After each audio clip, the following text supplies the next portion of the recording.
Hey guys, does capitalism get you down? Does the constant pressure to be productive get to you? Are you tired of being a cog in the machine? Then we invite you to become part of the revolution against toxic productivity by embracing the useless things. Welcome to episode 70 of the Very Unimportant People podcast. Do less. Woo!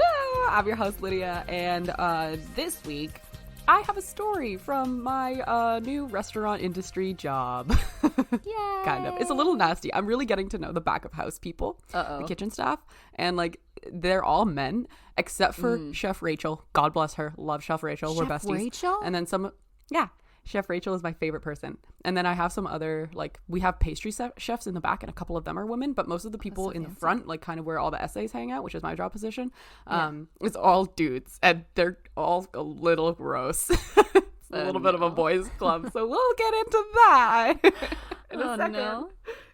No.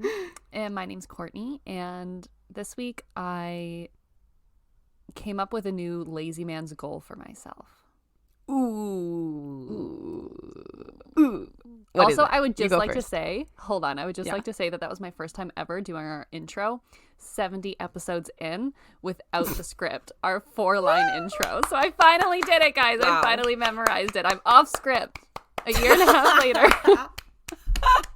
Our drama teachers are so proud. Oh, yes. Wow, amazing.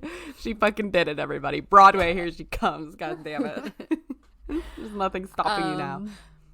So my lazy man's goal. Okay, so while I work, I work a remote job that's really, really chill. So I always like to have something on in the background while I'm working because it makes me feel like it's less like work if I have something enjoyable on in the background.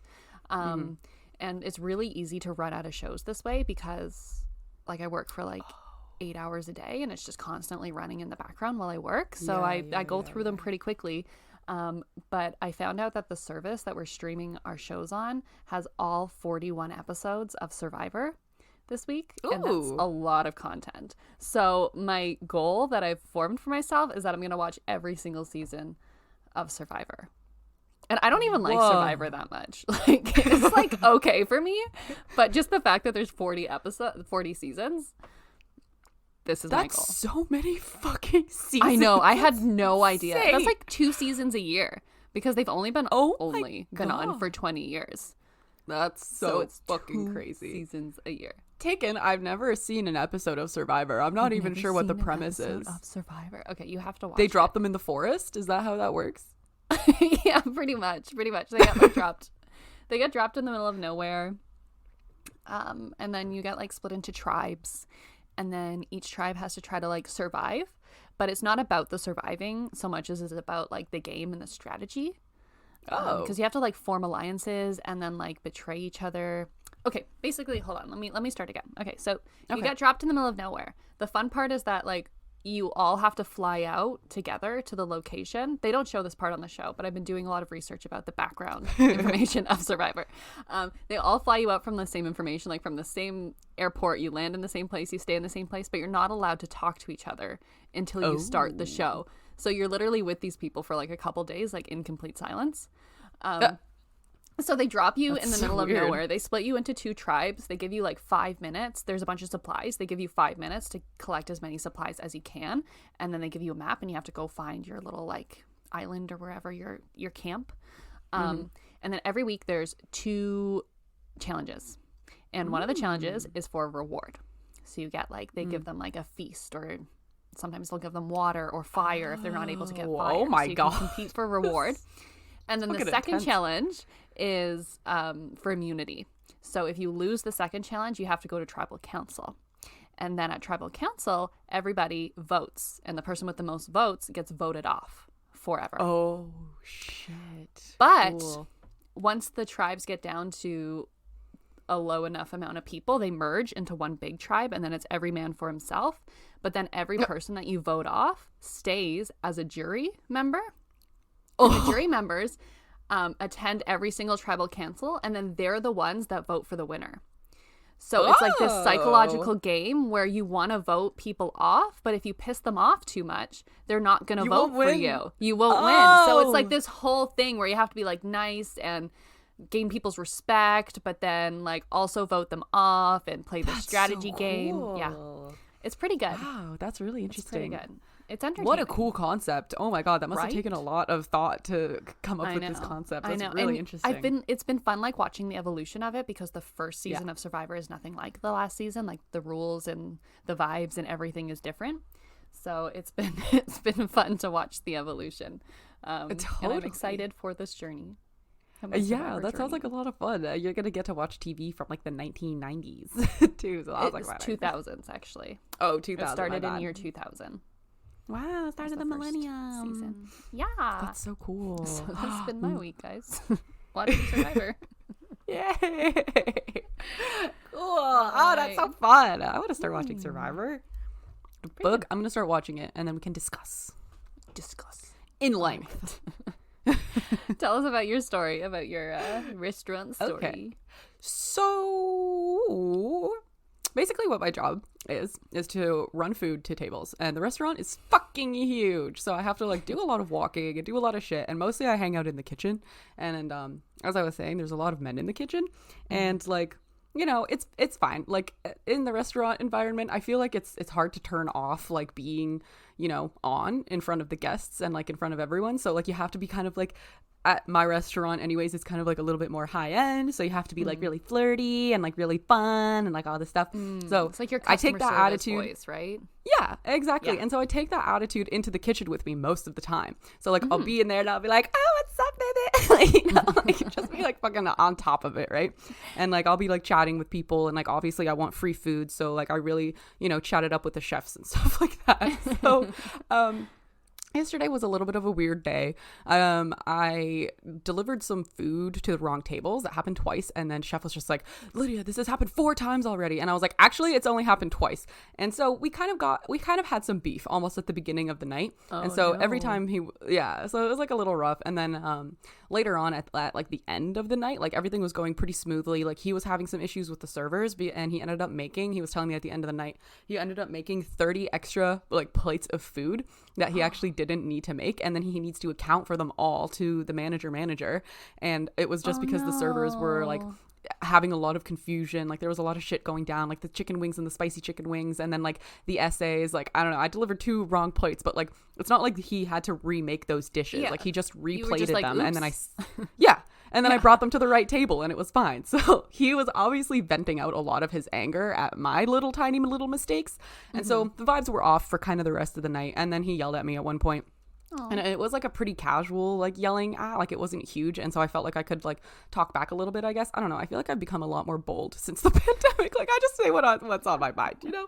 So Fuck he was just like, yeah, kind of a little bit. So he was like asking me to take a certain dish to like a certain plate, and then he had been fucking with me with the numbers all night, which is a part of the reason why I sent the dishes to the wrong table, because at the beginning of the night he started off with doing math, and I was like, please don't do math. I can't remember the number and do math at the same time. He was like, send this to table 208 plus 3, and I was like, no, this is not what I signed up for. You tell me the number, I remember the number, and that's the end of my math capabilities. Like sometimes the numbers even get jumbled in my head, and like I forget the difference between a 2 and a 3 because I'm running to so many tables that like I'm like, was this 261 or was this 361? Like, you know, like anyways, so I was like, you can't be doing this math stuff to me. Like I really can't handle it. Like look at me, I'm a pretty girl, I don't need to do math. So it was like so it was a little bit, and then so he was doing that, and I was taking the dishes, and I was like, what dish did you say again? And he was just like,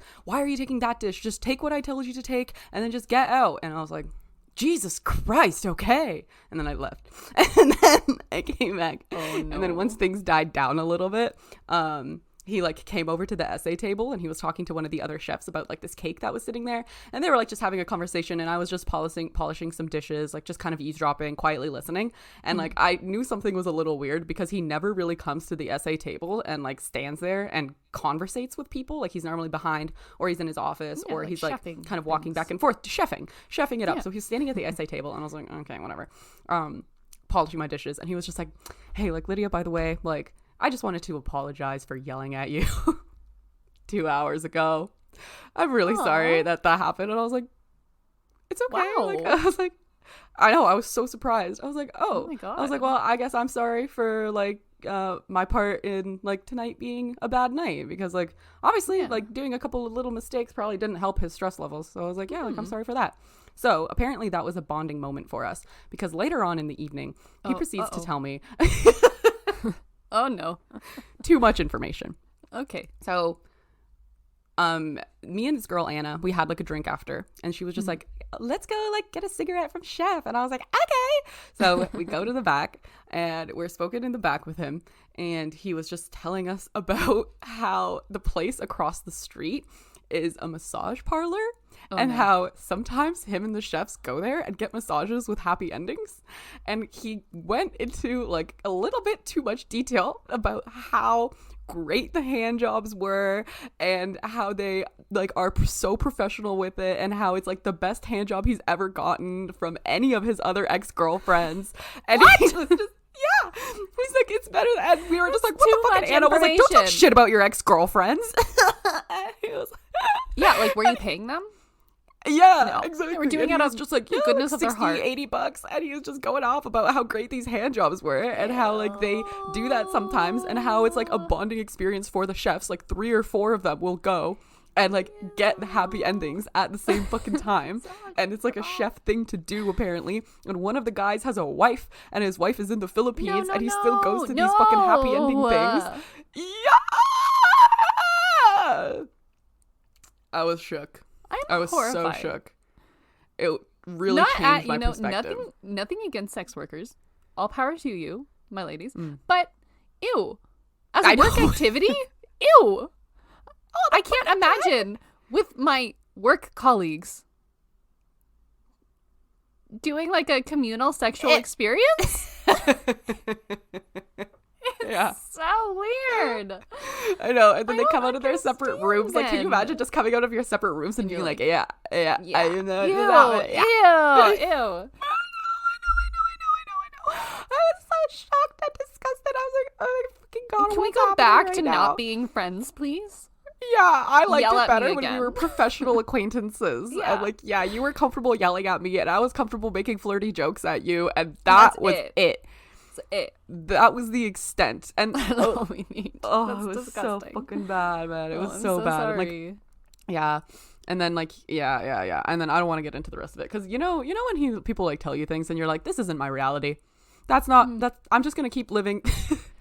Yeah, because I honestly feel like it also changes the work environment for like you as a female working in that space. Yeah. You just like get a little view into how your coworkers like view women, and then you're like, oh, I'm also a woman, and now this is weird that like you're obviously putting on a facade while we're working together of like respecting me and seeing me as an equal person, but then that's not what your recreational activities reflect necessarily. Exactly. Ooh, I can see how that would. So I'm a little worried about like getting too close with these people, because like one of the main things for me, I think, is that I just don't ever want any of the chefs, any of them, to ever feel comfortable discussing how I look or any physical attributes about. I never, ever, ever want to hear anything like that from any of these people. And it came dangerously close yesterday, because he told me and Anna, like this other girl who's working there, that like we like distract the rest of the staff in the kitchen.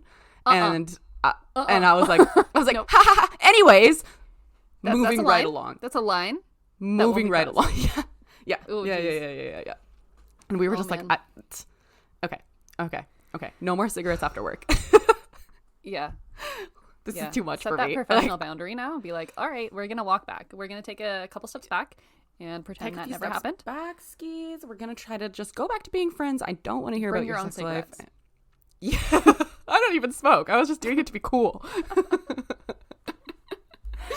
Oh boy, that sucks. I'm sorry. That's like I feel like it's just as unfortunate as it is. I feel like it's kind of the restaurant industry.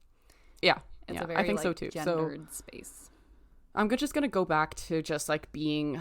I'm just gonna like I live in denial, and I pretend that these types of people, or not that these types of people. I pretend that sometimes like men don't think like that, and I am happy in that ignorant space where I'm just like, I'm just a human being. View me the same and way I view them. Exactly. Work colleague. Work colleague. That's all. That's it. That's it. That's it. That's all. Nothing more. Nothing less. Like, it's fine. So yeah, that's kind of my experience this week. Yeah, I'm really just gonna take a step back because I don't ever want to feel uncomfortable at work. And like, we've already had this like weird, now we're like in this weird trust place where it's like I can't. Yeah, it's just kind of a little bit of a volatile situation, perhaps is the right word. Not Walking volatile, on some thin but ice. You know, you don't want to go crashing through. Yeah, so we're gonna get off the pond. We're gonna go to a thicker ice skating rink. Just ice. There's no water underneath. No water. We're just standing on it. No risk. Nothing to crash. Not crashing through anything. I like it. Yep. But other than that, work is so much fun. Like I still have fun like flirting with them and like flirting with the customers and flirting with like literally everybody. It's not even flirting, it's just being overly nice, and it's just a good time, man. It's being outgoing. Yeah, exactly. So yeah, we're gonna keep it like that, and we're just gonna keep reaping the benefits, you know, without ever talking about anything else. Give me free food and then I will kindly take my leave. Thank you. Goodbye. Exactly. I will give you some Timbits once in a while, perhaps. But that is our exchange. That's it. Nothing more. These don't mean anything. Just giving you Timbits. Exactly. Yeah, seriously. Barf. No, I'm kidding. No barf. Good luck with no barf that. Today. No Thank barf. you. Yes, that was for the girlies. If you're not a girly, please take notes on how to treat girlies at work skis, okay? Thanks, guys. Yeah. There's something you don't need to share with your work colleagues. No, yeah. I just don't want to know sometimes when you see me as an object. I'd rather just live in exist. Ignorance is bliss. Ignorance truly is so bliss. Anyways, so this week, you guys, I'm gonna talk to you about bugs. Buggy bugs. This came up for me at work, actually. Someone was telling me about this like cricket dish that he ate, and I was like, interesting. You can eat crickets as like a delicacy, and like people enjoy it and people have a really good time with it. And apparently it's just like a thing in a lot of countries where people just like will eat bugs, and they're really rich in protein and they're really good for you, and like there's just a lot of really positives about eating bugs. They're also easier to farm and easier to this and easier to that. So I was looking it up yesterday, 2 days ago, and basically I found out that bugs are gonna be the protein of the future, because our earth can't sustain cows. Poultry, what else is there? Pigs. Like we can't keep living like this and just like doing it without feeling any consequences. Like someday, one of my clients once told me that in 20 years, we're going to look back on how we're treating animals in slaughterhouses and like in farming places. And he's going to think that he said that future us is going to look back on this part in our human history and think that we were committing mass genocide. And it was just inhumane treatment of animals and treatment of like sentient beings, and just, he's like, totally, it's just not right? I find it weird that like humans are okay with certain treatment towards some animals, but then other animals were like, no, these are different. Like dogs, you would never do that to a dog, and people wouldn't be able to stomach a dog being like mistreated. But then when it's like a cow, we're like, that's fine. But if it's a horse, we're like, no, that's not okay. Like when they're literally almost the exact same thing. Cows and horses are so similar. It's always confused me. I agree. It's weird. And and like he would just like was bringing up a lot of good points, and I was like, you know what, this is all kind of tying together in my head now. And then I was wondering if bugs are vegetarian. However, that is not the main argument of today's podcast episode. I forgot to go into that. I think it's just a personal choice, to be honest. I think I have a little tidbit care about this, actually. What is it? So in the second season of Survivor, so the second challenge, at least for the first like couple of seasons, the second challenge is always an eating challenge. And there's always one of these on every single season of Survivor. There's always an eating challenge where they make them eat, like, in brackets, gross things. And it's normally bugs and, like, some of the indigenous foods of the areas, which I always think is a little questionable, that they're like, eat these foods and everyone's like, ew, they're so gross, but they're like, and everyone's like, delicacies for some people. I'm like, this is okay, we need to check our privilege. And, you know, anyways, so there's this one episode where there's this girl, and, like, her whole personality on the show was the fact that she was a vegetarian. And so they went into the challenge, and some of the things were bugs and some of the things were from, like, cows, like cow brain and stuff like that. And she literally, they had, like, this big wheel, they spun the wheel, she was, like, standing there, and it landed on a cow brain, and she literally stood there and didn't even try to eat it, and she, like, almost lost the entire challenge for her team because she was like, I'm a vegetarian. And then so they ended up being tied at the end because someone ended up, like, throwing up what they'd eaten, so it didn't count. And then when they're tied, each team gets to pick somebody from the other team to go up against each other. So obviously they picked the vegetarian because they were like, she's the weak link. So she went up and they rolled it, and it landed on a bug, and she was fine with it. She ate it, no problem. She was like, bugs are vegetarian, I can eat bugs. And I just thought that was so interesting. I was like, what? She had already decided in her head that if it was a bug, it was going to be okay. It was fine. But if it was a cow, that's so interesting. But the cow brain, like, we don't farm cows for the brain, right? So no, not generally. No. And I also thought that was, like, a little dramatic. Like, you're on Survivor, you should have thought of this before coming in. You can compromise your morals for one competition. Survive. You'll be fine. It's the one rule. Yeah, but I thought it was super interesting that she was like, yeah, bugs, but no wah to cows. I think that maybe I think that that's fine. I think that maybe bugs are vegetarian, but I think that again, it's like a personal kind of decision for you to make. But I think that they are possibly widely accepted as vegetarian. For some reason, people see them as a part of the ground, or as a part of, like, the earth. I think it's because they're not mammals, and they're not, like, mammals were very closely related to, and we know that mammals feel emotions, and you know, like, our doggos get excited and stuff like that. And I don't think we know enough about bugs to actually know if they experience like emotions and feelings. So maybe we feel it's more humane. Yeah, I have this a little bit later, but yeah, apparently bugs don't feel pain. They just feel annoyance. Yeah. They're just like, oh, this is uncomfortable. That's it. That's it for them. They're like, or kind of disturbed, slightly disturbed maybe by something. Maybe they do feel pain, but we just, science. They feel something adjacent to pain, I believe. But yeah, we're not there yet to like really know this As research. As a vegetarian, I don't know if I'd eat a bug. I still feel like it's mean.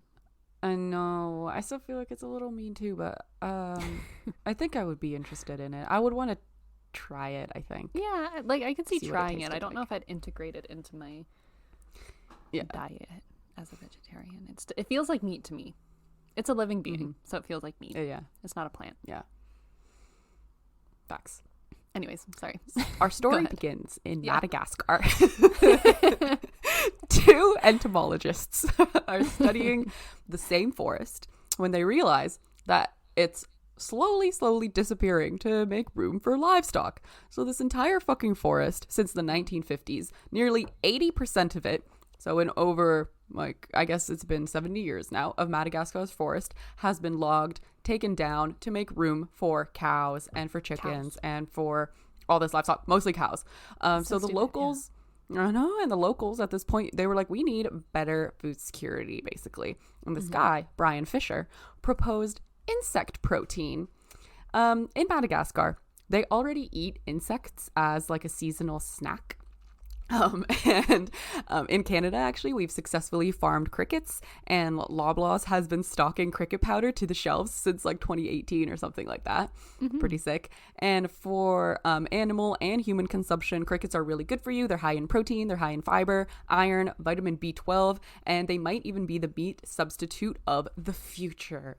Ooh. So Brian Fisher's cricket farm in Madagascar, right? It was booming. They produced cricket powder. They gave it to charities worldwide, to countries suffering from famine, to give them relief. They started integrating it into school lunch programs. And they were even using it at a tuberculosis treatment center because patients with tuberculosis often struggle to get good nutrition. And cricket powder was seen as just like this really, really packed in protein rich and fiber rich food. And it was easy to eat because it was so little and it was in powder form. You could just put it in anything, basically. So the United Nations Food and Agriculture Organization, or FAO, FAO, says that agricultural production worldwide will have to increase by like 70% in order to feed the global population. There's not enough space. There's not enough space. There's not. And the world population, which is now at 7 billion, is expected to grow to 9 billion by 2050. Yeah. That's in like 30 years. That's not even that far from now. And they're like, yeah, we're going to have to increase production by 70%. I've also heard that apparently if we can't. use all of the land that we use to grow food for livestock, we could actually just use that food to feed every single like there would be enough food for every human if we just stopped using it for like cows and pigs because they're really inefficient sources. Cows like the grass, so like much the grains, and stuff and then like they don't that. yield that much food. It's inefficient, everyone. Yeah. It is. 80% of the world's farmland is being used, like you were saying, to feed and raise livestock. So dumb. Yeah. While livestock is only 18% of global calorie consumption. It doesn't make sense. It doesn't make sense. I'm so passionate about this issue. It does not make sense. I'm not a mathematician, but something's not adding up. Is ridiculous. Something like is not adding up. Addition isn't my strong suit, but I know that something is wrong. 3 to 8, but no, that doesn't make sense to me. This is wrong. Statistics, though, I get it. 80% of the world's land and farms for only 18% of calorie consumption. That's embarrassing, Earth. It is. That's embarrassing. Check yourself. Seriously. So grasshoppers, crickets, and mealworms are rich in protein, and they contain significantly higher sources of minerals such as iron, zinc, copper, and magnesium than beef. These tiny little fucking animals and that's contain way more than beef. We got beef with beef. We got beef with beef, bro. So much fucking beef in the world, and it's just doing nothing for us. What is the point of beef at this point? I don't know. Like, people just think it's a tasty snack, but find a different tasty snack. I think that meat should be like a special occasion. Mm-hmm. I don't think it should be relied upon all the time. I understand people as a part like of the meat, food groups and shit. but I think we need to chill, you know? Like, you have your family over, Christmas, whatever. Have a turkey, but not every day, 3 times a day. But otherwise, it's just too much. We aren't meant to be functioning Can't like sustain this. No, we really can't sustain it. And the whole kind of situation with like this trying to get more people to eat bugs is to kind of change the attitudes about bugs into not being a meat replacement or a meat substitute, but showing people that bugs are just as good or better than meat, and just turning it into this whole other food group that people can participate in without feeling like they're missing out on like bacon or whatever else you fucking carnivores enjoy. No, that's how I feel about like vegetarian meat replacements too. Yeah, is that when you feed them to people, they're always like, this tastes nothing like a burger. And I'm like, you're going into it with the wrong mentality. It's not supposed to taste like a burger. It's a food in its own. Don't go into it expecting it to taste like meat. Like, try to just enjoy it as beyond beef. I agree. I don't know. I was having this I think wrong some of the mentality. companies actually need to change like their mindset about that too, because I was having these not a meat replacement. soybean like tofu type of things, and they were presented to me in like strip form, and they were called like tofurkey bacon strips, and tasted like absolutely nothing like bacon. Tofurkey, yeah, nothing like bacon. And they were like, yeah, but like vegetarian bacon strips. And they were just, they just tasted like a plant with maple syrup on it. I'm like, you can just present it to me as a plant with maple syrup on it, and it's like a soy substitute. It's a fiber, and it's good. But when I go into it being like, this is going to taste like bacon, and then it tastes nothing like bacon, I'm experiencing some cognitive dissonance. So I don't understand. Like, you can't just present it to me as what it is instead of trying to fake it into this whole other thing and like Yeah, it just doesn't really make any sense. And Don't it try to isn't like, trick I don't people. care. I don't even want to eat bacon. Why are you trying to give me Exactly. vegetarian bacon? Exactly. I'm a vegetarian. I don't want like bacon. Yeah, literally. Bacon doesn't make me feel good. I feel sick feed me after something eating else. it. Like, I don't understand. So, bugs use a lot less land, less water, less food that they need to eat, the traditional livestock, lower greenhouse gas emissions by so fucking much. Like, cows are literally killing the planet. Like, so much greenhouse. with their farts. Yeah. It accounts for such a high percentage of the greenhouse gas emissions. I don't have the statistic, but I know that it's a lot. And grasshoppers have this poop called frass, and apparently it's an excellent fertilizer and soil amender. So they're actually fucking helping the planet. Most insects are 100% edible.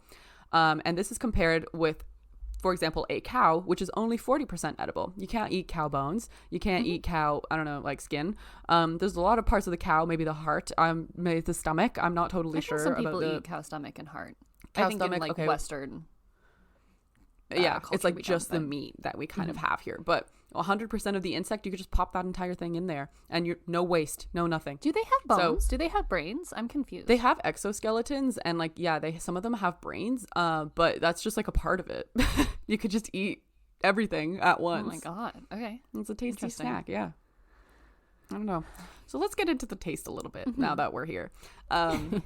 So apparently for grasshoppers, you can fry them and you can dust them with chili lime or nacho spice, and they taste like corn nuts, or extra crispy shrimp. And in powder form, crickets have a mild nutty flavor and is best used like a protein boost, sprinkled over porridge, stirred into a vegetarian chili, or folded into banana bread batter. All the different things you could do with cricket powder. Interesting. I know, right? And this article that I was reading was making kind of pretty solid points about how to kind of change the mentality around eating bugs, because they were wondering what's going to reduce the overall meat consumption globally.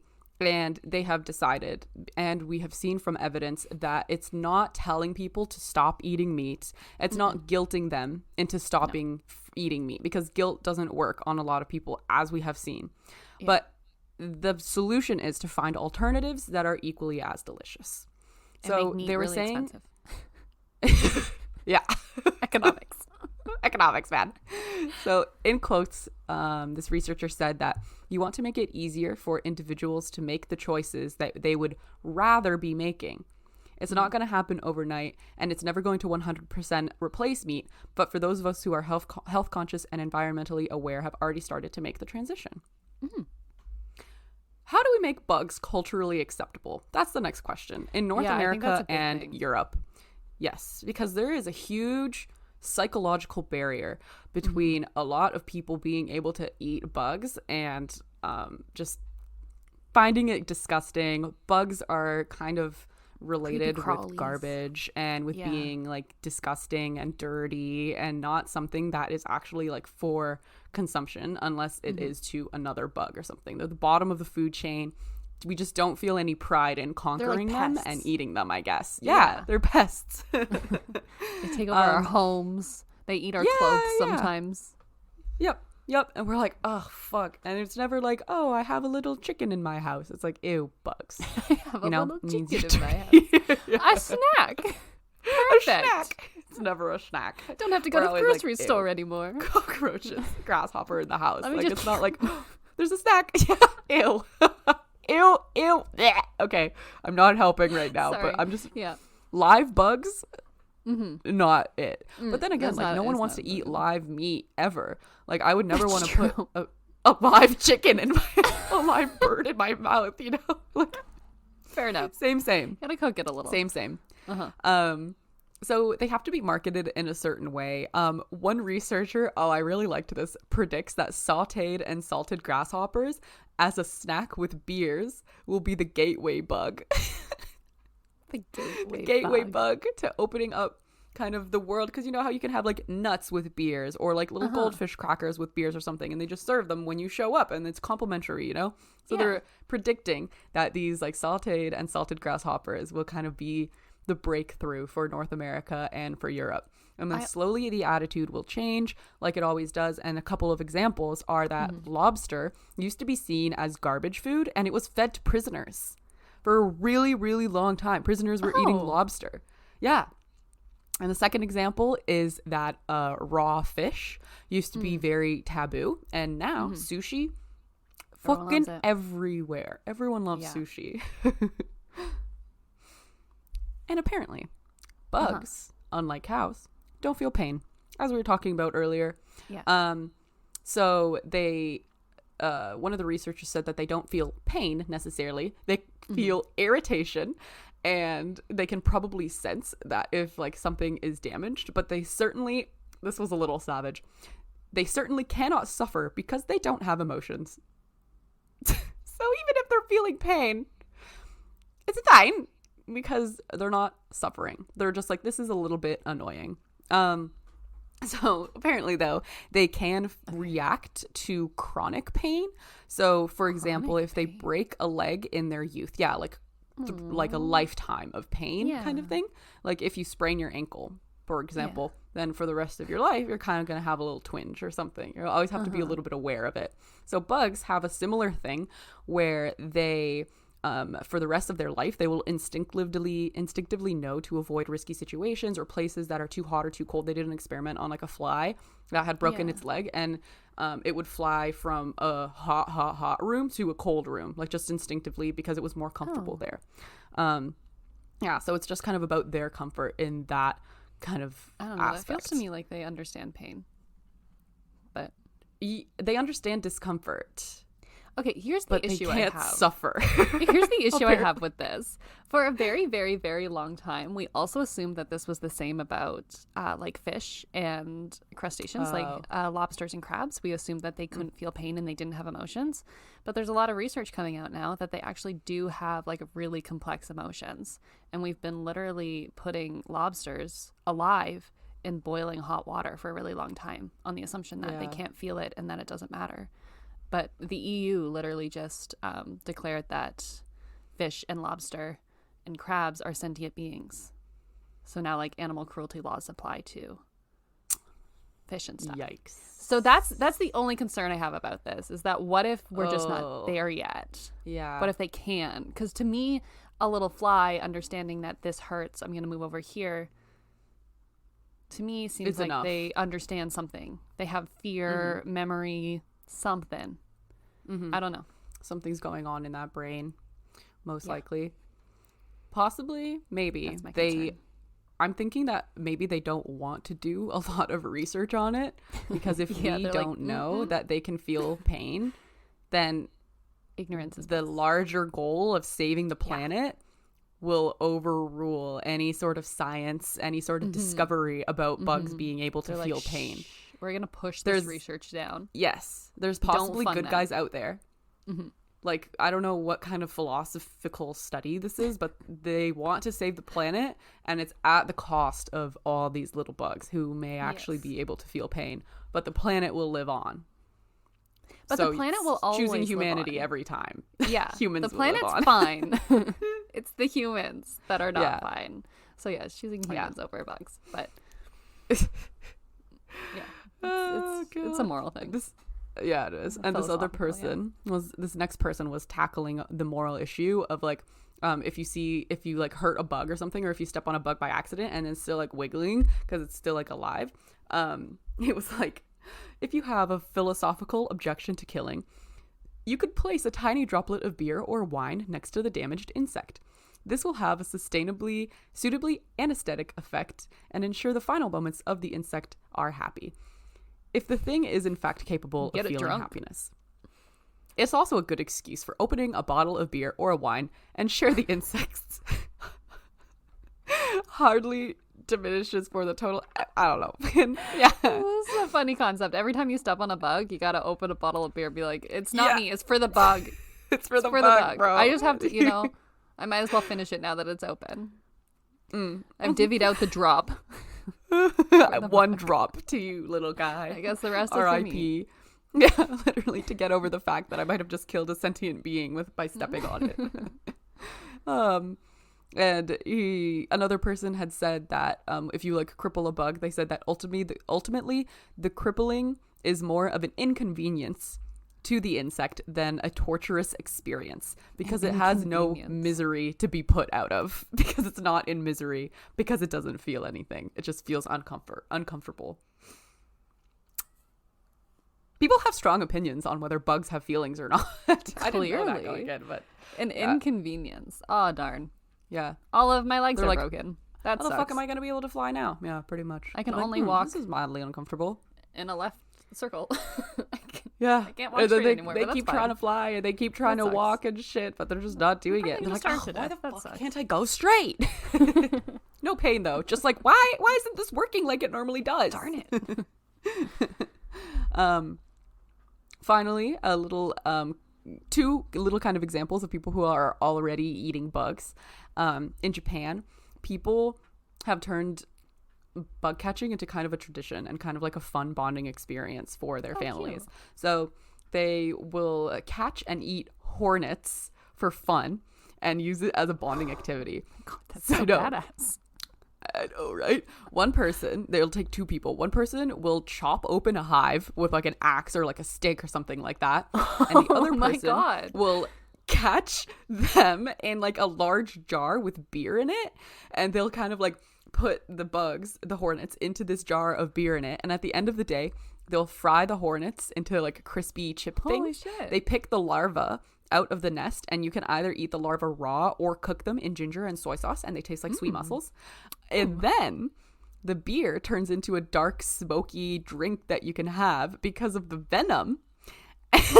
And then they kind of joke around with each other about how they're going to be up all night because hornet venom is a powerful aphrodisiac. And it's not like they're desperate for food out there. They just do it because it's fun. It tastes good. And oh my God. It's there. That's the marketing right there. Yes. Sex sells. Start selling hornet beers. That's a good point. Hornet beers. Venom beer. That could be big. I could see that being a... Yep, venom beer. Yeah, and it's smoky, it's beery, venom beer. And then you could also buy like the hornet chips to go along with it, the larva mussels. Like, it'd be fucking perfect, man. And then finally, in Mexico, the thing that brought me to this topic in the first place, chapulines, the colloquial name for a pleasingly lemony species of grasshopper. There's and that is what they eat. A Mexican restaurant in Victoria, they sell street corn. It's like one of their dishes, and it has cricket in it. Oh, yeah. Oh, I know. So healthy. So good for you. I was like, oh my God. Yeah. So watch out. In 2050, we're gonna be eating bugs, you guys. It's gonna be a real thing. Your attitude is gonna change. All food attitudes change eventually. You may be super turned off by it right now and think it's like a poor man's food or something, but you'll get there. Don't worry. Don't worry. I don't think it's a poor man's food. I think it's a very... I agree that it is like the protein of the future or the food of the future. Yeah. I just personally...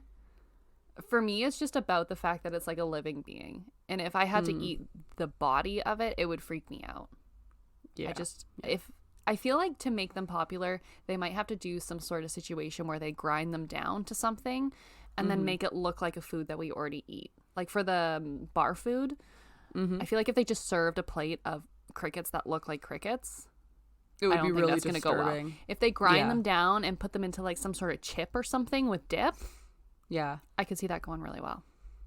I think they have to make them look like you have something here, Courtney. You certainly have good, bright ideas for the future. I think that you should join a marketing team because this is, I agree. I can't imagine seeing Cricket Inc. a little dish of like just crickets just frozen in time with like lime sauce and stuff like that. Like, yeah, I feel you. I feel like I have like a little bit of a personal attachment to crickets. I used to catch them when I was a kid. And I remember like just like catching them in my hand and then just kind of like looking at them and like looking at their eyes, and like sometimes they would poop themselves, and it's because they were scared. It's because they were feeling fear that they were gonna die. Yeah. See, so I get where you're like used to eat meat and like fish and stuff. I couldn't do the shrimp that looked like shrimp, like that still had the heads and the eyes and stuff like that. And like the I legs? couldn't do that. Me neither. Yeah. Yeah, I think it's the same thing with crickets. They gotta not look like crickets. You need to like remove us from the means a little bit more. Yeah. We're too cushy in this cushy life. Yeah. We can't handle that amount of like death, even if it's just a little bug ski. We can't. And honestly, some people feel more actions. empathy for bugs than they do for meat. Like I remember I went to the cottage with my friends last summer, and there was like this giant fucking bug thing, like just a huge cottage bug, and it was like a mix between a giant like mosquito and a giant spider. Like it was just a disgusting looking bug, and like we literally were like, they were frying burgers later that night, but this guy couldn't kill this bug. Like we were so weird. We had to like put it into a cup, and it was like this disgusting like mix between just like a mosquito and a spider, and like it had wings and it had giant legs. It was fucking horrifying. But we were like, no, but it didn't deserve to die. Save its soul. Yeah. But then later on, it's like 20 patties on the grill. I'm like, it's because meat doesn't look like meat. Yeah. If the meat came looking like a cow, I don't think people would eat it. But they eat it because it's like this circle. Yeah. A circle of and they're just so substance detached from that it. tastes good. Totally. But if you like when I ship see them a like, cow head, they'd be like, in Chinatown, like on Spadina, there's these like meat markets, and they just hang like meat in the windows, and it's like still attached to the legs, and like it's still attached to like the fucking little like chicken feet and stuff like that. They're just hanging there, just like meat. I'm like, this is why I'm a vegetarian. That's too close to home for me, bro. Like it's way too visceral. yeah. So make it look like not crickets, and people will eat it. That's how we work here in the global north, and in Europe, North America. Yeah, too squeamish. in the minority world, if you will. Yeah, that's how we work. Yeah. We're the minority world. I guess we're the minority of people who aren't eating bugs. Is that what you mean? In like development discourse, they've moved away from saying global north or developed world, and it's now minority world, because there's like negative connotations attached with saying like the global north or the developed world, and it refers to the proportion of the population that lives in those places. So the minority world is like the wealthy and privileged part of the world, but the minority of the world's population live here, and the majority world is so that's kind of the newest lingo, just so you all know. Good to know. Wow, that really your vocabulary. Oh my god, we are so lucky. That really puts it into perspective. That checks your privilege before you even say the rest of your sentence. You're like, here in the minority world, and then you're like, oh, we are the minority. Yeah, never mind. We are luckier than 50% of the world. Yeah. Interesting. I like it. Yep. Mm-hmm. So start getting used to this idea now, you guys. And if you're going into marketing and advertising, you should start looking at how you're going to have to sell insects to people, because this is going to be a huge, huge industry. The human beings desperately want to survive, and farming grasshoppers is how they're going to do it. The end. Save the cows. Save the poor cows. Save a cow. Eat a cricket. Yeah. Or eat a fucking vegetable. That too. Will it kill you to have some cauliflower? God damn it. Stop being so dramatic. I know that everyone thinks that vegetarians are the dramatic ones, because we're like, oh my god, that's a being, I don't want to eat it. Meat and people is are like, murder. oh, why are you so soft? But meat eaters sometimes are literally so dramatic. Yeah. Like they'll eat one meal that doesn't have meat in it, and they're like, I can't function. I'm so hungry. Like, that didn't fill me, or like, that's gross. There's no flavor in this. And I'm like, one meal will not kill you. You'll be okay. Yeah. You can have cows in 5 minutes. Calm down. Eat your goddamn vegetables. Oh my god, yeah. They're like little spoiled little children. They're like, no, this isn't what I want. I'm not satisfied. It's like, bro, fucking chill. Chill. That's our message to all meat eaters. Chill. Just chill, guys. It's not that serious. Oh, man. The other week, I think, I was like telling everyone in the kitchen that I was vegetarian, because I decided it's finally time to come out as vegetarian. It's hard for a long tough. time. People it's judge really you. awkward. Especially in male spaces. People judge you. Oh my God, I know. And I was really, really worried. I didn't want to start a fight, you know. They kept offering me staff meals, which is like free food. It's usually pasta mixed with some sort of chicken or lamb or something like that. And I always have to ask them what's in it. And they always say something like to that effect. And I'm like, no, thank you. I'm not hungry. But recently I've been like, you know what? Fuck it. So I told them that I was a vegetarian, and then there's always lamb and beef and shit in their food, and I can never eat it. And I was like, I'm fucking sick of this. I know I'm only part-time, but god damn it. Let me cater eat some to pasta. Me. Yeah. And Chef was telling me about how he used to work at like a pig slaughterhouse, and he said that he totally understands why I'm a vegetarian. Aww. And he was like, I was a vegetarian for a long time too, because like he says that the screaming of the pigs still haunts him to this day, and he can never get the sound out of his head. Aww. And he so like sad. yeah and I was like, yeah man, like I was kind of just like talking and saying that like pigs are smarter than dogs, and like someone was like, no they're not, and I was like, they literally are. And Chef was like, dude, you can't talk shit about pigs. Like, trust me, I know a thing or two about pigs, and they know where they are, and they know that they're gonna die, and they know that their friends are being killed. And like, yeah, he just says he has like still like PTSD from like the screams of the pigs. The piggy. That is so sad. I know. Oh my god. Yeah, I've been thinking about that for like a week now, and every time I see him, I'm like, I wonder if he hears the pigs. I wonder if right now. Here's the screaming now. Yeah. Because I was talking, and then I remember I was like, oh yeah, because lobster like screams too, and they were just like, that's not the lobster screaming, that's just the air leaving its shell, like it's not actually screaming. That's what a scream is. It's the air leaving my lungs. That's how you make a scream. I was like, bro, that's propaganda to make it easier for you to eat. Yeah, keep telling to boil an animal alive. Like, that's literally propaganda. They were like, no, that's propaganda. Like, you're propagandaing us. And I was like, I swear to fucking God. Like, they're declared sentient beings. If you stab a human, the air will also leave its body. And that's a scream. It'll make some noise while it's doing it. Oh, God, that's a good one. Next time we talk about that, man. I'll be sure to bring that up. Yeah. All right, that's sad. Yeah, I know. Sorry, guys. I hope this ruined me for someone listening to this. I hope so too. I truly hope so too. Here to ruin everything for you. Yeah, like even meat eaters are sad by eating meat. At least pigs. I don't know how the rest of his fucking life is going, but yeah. I feel like everyone should have to like take a tour of like a slaughter facility before they make the decision to be a meat eater. Yeah. Face your actions. Anyways, sorry. I didn't mean sad. This episode to like be. It's okay. I don't hate you if this you're reminded. It's okay. Yeah, you can make your own decisions. It's fine. You're not a bad person. But just so you know, you're killing the planet. You could be a better the human person. race. Yeah. How the fuck are we gonna survive? Aw.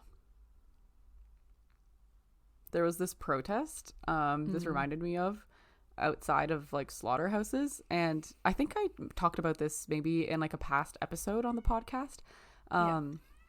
And the people who were protesting the slaughterhouses, they have gotten to this point where they don't even kind of try to stop the trucks that have like pigs on them and stuff like that from going into the slaughterhouses, but instead they just have these like long like syringes with water in them, and they just try to make their last moments like more comfortable.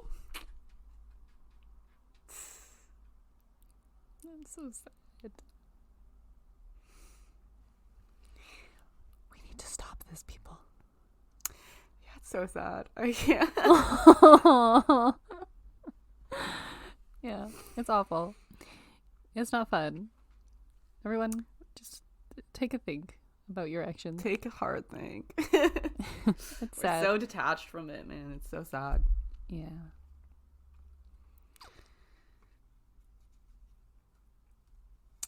Yeah, that's it. That's all I got. Yeah. Eat a bug. Save a life. Yeah. And they're so healthy for you too. Like health nuts should be super into grasshoppers, in my opinion. Mm-hmm. I agree. Bodybuilders, get into grasshoppers. Why are you still eating meat pretending that it's good for you? Ew. It's not. You're still on that meat shit? That's so 20. 20. There's a marketing idea. You're still eating meat? You still Ew. think that cow protein is the best protein? Idiot. Weirdo. Dumb. Just bro them out. Be like, you're fucking stupid, bro. If you're still eating that shit. You think you can get gains from beef? You've been misinformed, bro. All right. You want to close this out? Yeah.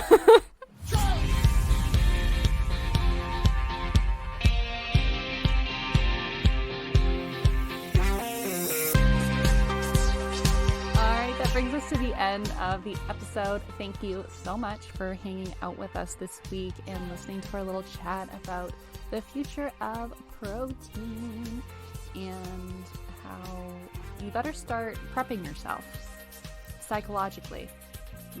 Get rid Start of those barriers. rethinking what you think of bugs. They're a yummy snack, not a pest. Yes. And also maybe reevaluate your eating decisions now, particularly if you're eating meat. Think about it a little bit. And if you want to let us know what you think, if you want to send us some hate mail, as I'm sure we'll get for this episode, you can find us on Instagram at very.unimportant.people. You can email us at hatersclickhere, which is HATRS, clickhere@gmail.com. You can find us on Twitter, @unimportantppl. We're on TikTok. That's our most fun platform. Please come hang out with us. And last but not least, Patreon. Yay. We're still on Patreon. If you don't remember, how you get to our Patreon is you head to our Instagram. You click the bio in our description, the link in our bio, and then you click the button that says Patreon, and you're there. And yeah, that's it for us this week. I hope you have a great. Bye.